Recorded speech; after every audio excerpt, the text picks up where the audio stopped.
सारी दुनिया में इस वक्त एक बहस हो रही है कि सेक्स क्या है और जेंडर क्या है। ये दोनों टर्म्स ऐसी हैं कि जो कि आज से पहले हम हमेशा सिमिलर मानों में इस्तेमाल करते थे, यानी सेक्स भी वही चीज़ होती थी, जेंडर भी वही चीज़ होती थी। लेकिन कुछ अरसे से ये तहरीक दुनिया में ज़ोर पकड़ी और इस तहरीक की बुनियाद पर यह बात सामने आई कि जेंडर अलग चीज़ तस्वुर की जाए और सेक्स अलग तस्वुर की चीज़ की जाए। लेकिन बायोलॉजिकली अगर हम देखें तो इन दोनों चीज़ों का मामला अलग अलग नहीं है, ये दोनों चीज़ें एक ही हैं। लेकिन दुनिया में ये जो LGBTQ+ वगैरह वगैरह वगैरह वाले मामला चल रहे हैं, इन मामलात को और इन लोगों को बढ़ावा देने के लिए, इन लोगों को सोसाइटी में फैलाने के लिए और इस तहरीक को सोसाइटी में जगह देने के लिए ये मामलात सामने आ रहे हैं कि जिसमें ट्रांसजेंडर्स जो हैं वो अपने आप को अलग जिन्स का जाहिर करते हैं और कहते हैं कि हमें उस जिन्स में उठने बैठने की इजाज़त दी जाए और उस जिन्स का ही तस्वुर किया जाए जैसा कि हम सोचते हैं। अब पाकिस्तान में भी ये मामला जोर पकड़ता जा रहा है।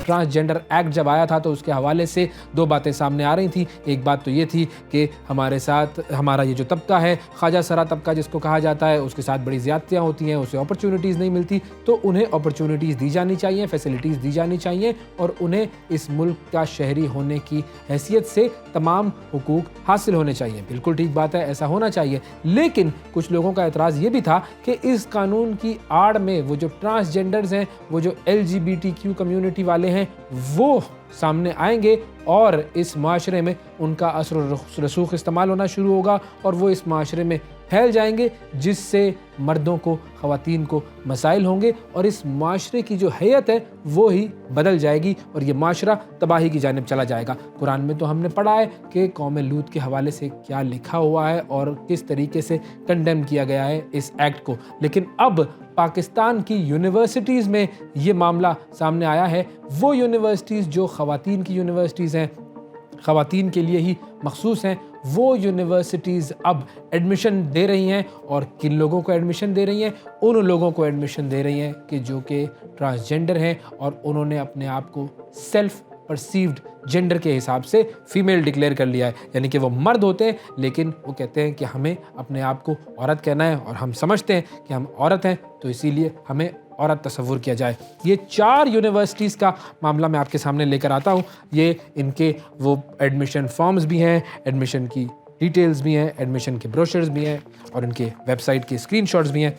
सबसे पहले द वुमेन यूनिवर्सिटी मुल्तान, इसका ये आपके सामने एक डॉक्यूमेंट है जो मैं पेश कर रहा हूँ और इसमें इंपॉर्टेंट इंस्ट्रक्शंस में लिखा हुआ है कि all admissions are open for female candidates, only those transgender females who are naturally self-perceived, NADRA registered and duly declared by medical board of government hospitals are eligible to apply for admission in the women university Multan. यानी कि वैसे तो ये university और ये admission females के लिए है, लेकिन अगर आप कहते हैं कि हाँ मैं एक खातून हूँ, यानी कोई मर्द ये कहे कि मैं एक खातून हूँ और वो नादरा से अपने आप को रजिस्टर करवा ले और उसका एक मेडिकल टेस्ट हो, मेडिकल बोर्ड ने मंजूर किया हो, तो वो इस यूनिवर्सिटी में एडमिशन ले सकता है। अब मामला ये है कि जितने भी ट्रांसजेंडर कम्युनिटी के लोग हैं वो कहते हैं कि जी मेडिकल टेस्ट नहीं होना चाहिए और मेडिकल टेस्ट के बगैर हमें खातून डिक्लेयर कर दिया जाए, यानी कोई भी मर्द अगर कहे कि मैं खातून हूँ तो उसकी बात को माना जाए और बगैर किसी मेडिकल टेस्ट के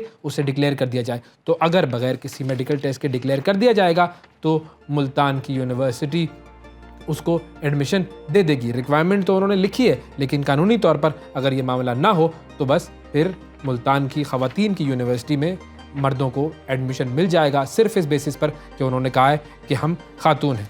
दूसरा ये है जी रावलपिंडी विमेन यूनिवर्सिटी। रावलपिंडी की विमेन यूनिवर्सिटी जो है वो क्या कहती है? Only female and female transgender candidates are eligible to apply. और सबसे इंपॉर्टेंट चीज, the candidates who are registered under self perceived identity as female, ये भी अप्लाई कर सकते हैं अंडर ग्रेजुएट डिग्री प्रोग्राम्स के लिए। यानी कि अगर आप सेल्फ परसीव जेंडर के तहत अपने आप को कहते हैं कि मैं एक खातून हूं, तो आपको रावलपिंडी विमेन यूनिवर्सिटी एडमिशन दे देगी। मैं चला जाऊं, आप चले जाएं, कोई भी मर्द चला जाए और वो कहे कि जी सेल्फ परसीव जेंडर के तहत मैं एक खातून हूं, आपको रावलपिंडी विमेन यूनिवर्सिटी में एडमिशन मिल जाएगा। अगली university, university of home economics Lahore. यहाँ पर भी जो रिजर्व सीट हैं उसके अंदर फीमेल ट्रांसजेंडर्स डाले गए हैं और इधर भी इनको एडमिशन मिल सकता है। ये एक स्क्रीनशॉट है government college women university Sialkot का।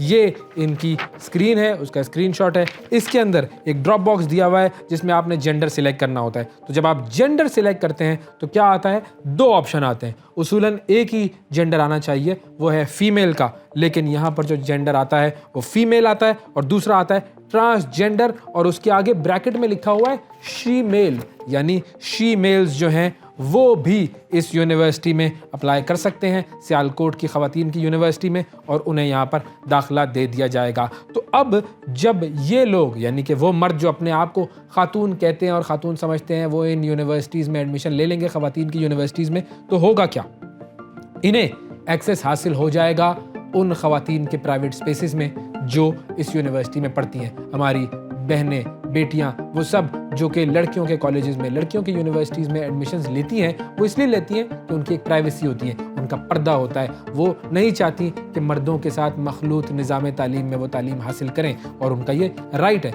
इसीलिए ख़ास तौर पर ख़वातीन की यूनिवर्सिटीज़ अलग बनाई जाती हैं। लेकिन अब इन मामलात के बाद यूनिवर्सिटी में मर्द आएंगे, खातून के नाम पर अपने आप को रजिस्टर करके वो एडमिशन लेंगे और एडमिशन लेने के बाद वो ख़वातीन की प्राइवेट स्पेसेस, ख़वातीन के वॉशरूम्स और कहीं पर भी जा सकते हैं और वहाँ जाकर वो क्या क्या नहीं कर सकते हैं इसका अंदाज़ा आप ख़ुद लगा सकते हैं। सबसे पहले तो अपनी आँखों का इस्तेमाल और फिर अपने जिस्म के किसी भी हिस्से का वो इस्तेमाल करके वो इन ख़वातीन को नुकसान पहुँचा सकते हैं। और ऐसे बहुत सारे वाक़यात वेस्ट में सामने आए हैं। वेस्ट में बहुत सारी ख़वातीन की जेलें ऐसी हैं कि जिसके अंदर लोगों को बंद किया गया, उन लोगों को बंद किया गया जो कि थे असल में मर्द, लेकिन कहते थे कि जी सेल्फ परसीव्ड आइडेंटिटी है तो हमें ख़वातीन माना जाए, तो ख़वातीन उनको माना गया। वो गए ख़वातीन की जेलों में, जब उनको बंद किया मुजरिमों को, तो वहाँ जाकर उन्होंने ख़वातीन का रेप किया, ख़वातीन के साथ जुल्म किया, ज़्यादतियाँ की। तो ऐसे मामलात अगर हम चाहते हैं कि हमारी यूनिवर्सिटीज़ में हो तो फिर हम इजाज़त दे दें कि कोई भी मर्द किसी भी यूनिवर्सिटी में जाकर एडमिशन ले ले।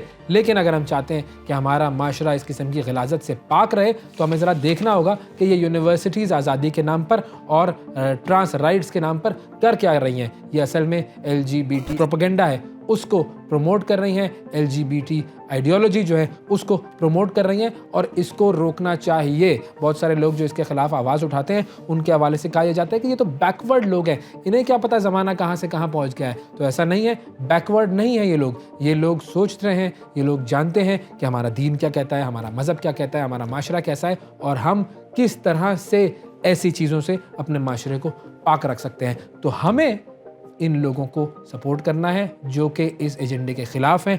और अगर आप भी इस सपोर्ट में शामिल होना चाहते हैं, सोशल मीडिया पर अपनी आवाज़ उठाएं, गवर्नमेंट को लिखें, एजुकेशन मिनिस्ट्रीज़ को लिखें। ये जो यूनिवर्सिटीज़ हैं जिनके मैंने आपको नाम बताए हैं, जब हमने इनसे कांटेक्ट किया तो ये कहते हैं कि हाँ जी ये है तो सही, लेकिन हम इस पर ऑफिशियली कोई बात नहीं कर सकते। जो बच्चियाँ इसके ख़िलाफ़ आवाज़ उठा रही हैं उन बच्चियों को धमकियां दी जा रही हैं यूनिवर्सिटीज़ की तरफ से कि अगर आपने इसके खिलाफ आवाज़ उठाई तो हम आपका एडमिशन कैंसिल कर देंगे। तो आप भी इस पूरे मुद्दे को देखिए, जानिए, जाकर वेबसाइट्स विज़िट कीजिए इन यूनिवर्सिटीज़ की, उनकी वेबसाइट्स देखिए, उनके प्रोसेस देखिए, उनको कॉल करें, उनको बताएं कि ये मामला सही नहीं है और ऐसा नहीं होना चाहिए। ये आपकी ज़िम्मेदारी है और ये मेरी भी ज़िम्मेदारी है।